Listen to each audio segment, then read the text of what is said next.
So we see how the Oilers are pretty much fighting for that last Western Conference playoff spot, which is really embarrassing because this is not something you would ever imagine the Oilers having to do, especially when you realize that Connor McDavid and Leon Draisaitl sit first and second respectively in points. And I know that Oilers fans are very well aware of this and they are mad about it, but it's still kind of weird. But again, two players do not win you championships. Despite not having Evander Kane, scoring is not a problem for this team at all, with the exception of their depth players. Now, I'm not an Oilers fan, and I rarely pay attention to them unless Connor McDavid does a new trick to score a goal or Ken Holland overpays another player, but take a look at daily faceoff for a minute, and that's kind of my way of seeing the Oilers lineups. Oilers fans, just comment down below if you see something off. We see the following players in the bottom six: Mattias Ekholm, Ryan McLeod, Jesse Puljujarvi, Marcus Niemelainen, Dylan Holloway, and last but not least, Derek Ryan. Jean-Marc, Ryan, McLeod, and Puljujarvi all have 9 points. There is not a single bottom 6 player with more than 9 points, by the way. Clearly, depth scoring is an issue. To make matters worse, their defense isn't improving either. The Oilers have continuously blown leads as their goal differential is 8. They've literally scored 8 more goals than they have given up goals, and that's kind of worrisome if you ask me, isn't it? Not to mention how they have the 23rd best penalty kill percentage in the entire NHL. Their defense can maybe account for why Jack Campbell has 0 shutouts this year, and I will credit them that they have displayed some ability to play well in their own end, but they're just too inconsistent, which is why I now have doubts that my Oilers Stanley Cup video is even realistic anymore. As of right now, do not expect Edmonton to do what they did last year.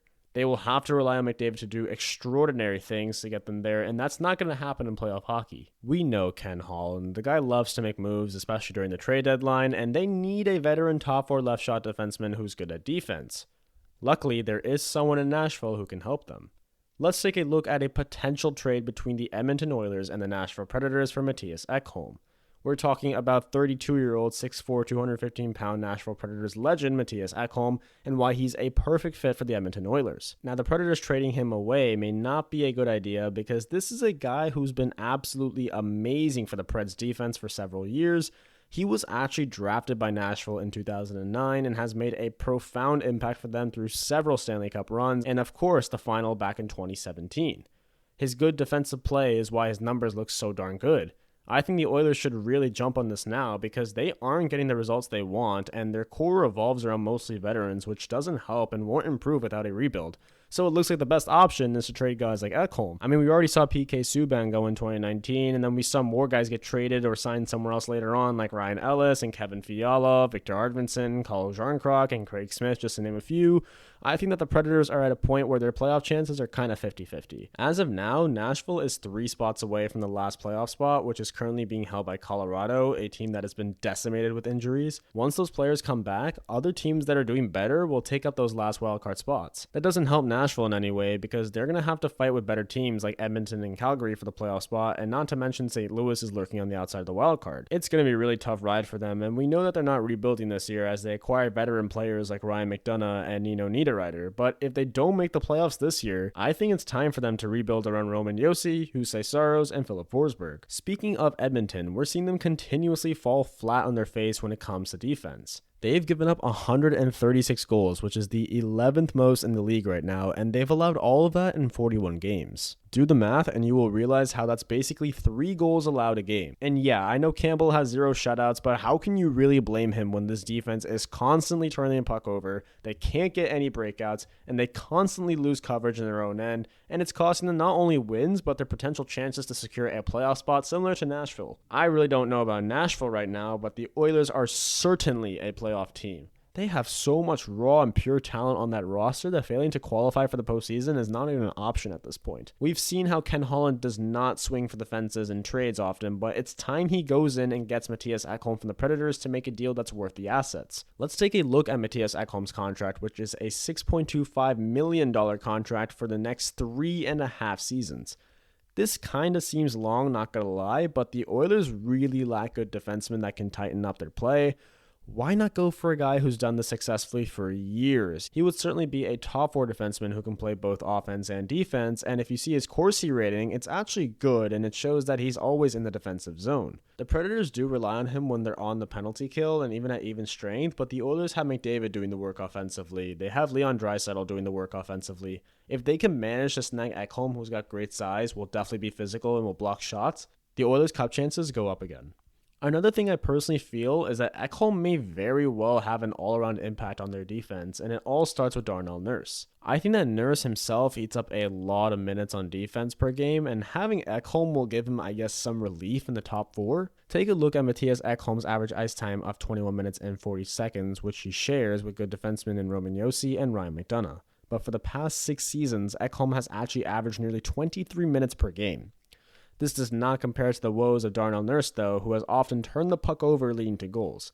I doubt that Ekholm immediately takes over Nurse's spot on the team, but he could certainly be a guy you would see on the ice during the most crucial moments. Now, of course, Nurse would still lead the team in average ice time, but he would not have to play over 25 minutes a game and be worn down as quickly. Let's also consider what Ekholm could do for the younger guys, especially Evan Bouchard in his development. Last year, he was paired with a much more prominent veteran and 3-time Stanley Cup champion and Conn Smythe winner Duncan Keith, but what if he has a guy who was, say, 5-6 years younger? Now, this dude is not 37, okay? He's 32, so he's pretty much exiting his prime, but he can still play those minutes. He also has been to a Stanley Cup final, so he kind of has that experience, I guess. Now, obviously, let me get one thing for the record, okay? Mattias Ekholm isn't even close to being Duncan Keith, but his leadership could certainly still play a factor, as he is an alternate captain on the Nashville Predators. Since Duncan Keith's retirement, Bouchard has spent more than an hour at even strength with other guys. Brett Kulak for 184 minutes, Philip Broberg for 137 minutes, Nurse 88 minutes, Marcus Niemelainen 76 minutes, and Ryan Murray for 63 minutes. It seems most sensical to give Bouchard a calming and stable presence who is good defensively, right?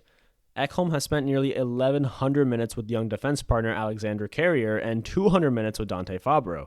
He has more than enough experience mentoring young players, and Carrier has actually really improved since arriving on scene last season. However, if the Oilers do choose to bring in Mattias Ekholm for 3 more seasons, this does put Philip Broberg and, not gonna lie, Tyson Barrie's future into question. It would be very tough to fit Ekholm's salary under the cap without moving Barrie's $4.5 million contract, which will continue through next season. Maybe the Oilers are able to pull it off for the remainder of the season, but the offseason would see some changes.